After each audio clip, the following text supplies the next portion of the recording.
Sir ಈಗ ನಾವು ಕನ್ನಡ ಅಂತ ನಾವೆಲ್ಲ ಹೇಳ್ತೇವೆ, ನಾವೆಲ್ಲರೂ ಹೇಳ್ತೇವೆ.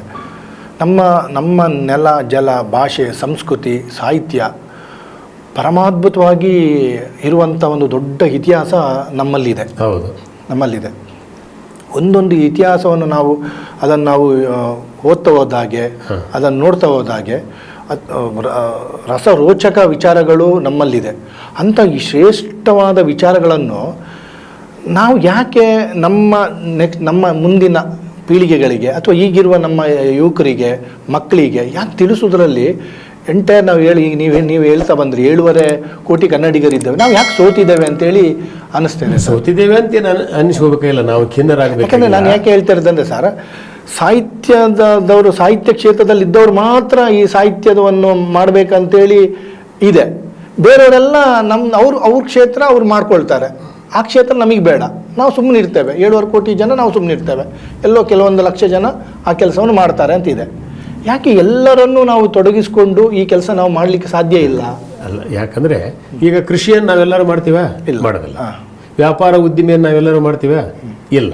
ಅದರಂಗನ ಸಾಹಿತ್ಯನೂ ಕೂಡ ಎಲ್ಲರಿಗೂ ಮಾಡೋಕ್ಕಾಗೋದಿಲ್ಲ. ಭಾಷಾಭಿವೃದ್ಧಿ, ಭಾಷಾ ವಿಜ್ಞಾನಿಗಳಂತ ಏನದಾರ, ವಿದ್ವಾಂಸರಂತ ಏನದಾರ, ಸಾಹಿತಿಗಳು, ಕಲಾವಿದರು, ಕವಿಗಳು ಇವರೇ ಮತ್ತು ಭಾಷೆಯನ್ನು ಬೆಳೆಸಬೇಕು.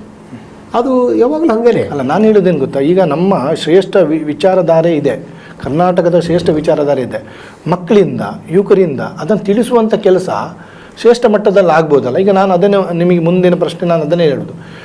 ನಮ್ಮ ಕನ್ನಡ ಪಠ್ಯಪುಸ್ತಕಗಳಲ್ಲಿ ಅಥವಾ ಯಾವುದೇ ಪಠ್ಯಪುಸ್ತಕಗಳು, ಅದು ಕಾನ್ವೆಂಟಲ್ಲಾಗಿರ್ಬೋದು, ಕಾಲೇಜಲ್ಲಾಗಿರ್ಬೋದು, ಈ ಥರದ ಒಂದು ಸಬ್ಜೆಕ್ಟ್ ಇಟ್ಟು ಕನ್ನಡದ ಶ್ರೇಷ್ಠತೆಯನ್ನು ಬಿಂಬಿಸುವ ಕೆಲಸ ಮಕ್ಕಳಿಂದಾಗಿ, ಯುವಕರಿಂದಾಗಿ, ಸಂಸಾರಿಗಳಿಂದಾಗಿ ಎಲ್ಲ ಕಡೆ ಆಗುವಾಗಾದರೆ ನಾವು ಅದನ್ನು, ಈ ಕನ್ನಡವನ್ನು ಬೆಳೆಸೋಕ್ಕೆ ಒಂದು ಹೋರಾಟ ಬೇಡವೇ ಬೇಡಲ್ಲ ಸರ್, ತನ್ನಿಂದ ತಾನಾಗಿ ಆಗುತ್ತಲ್ಲ.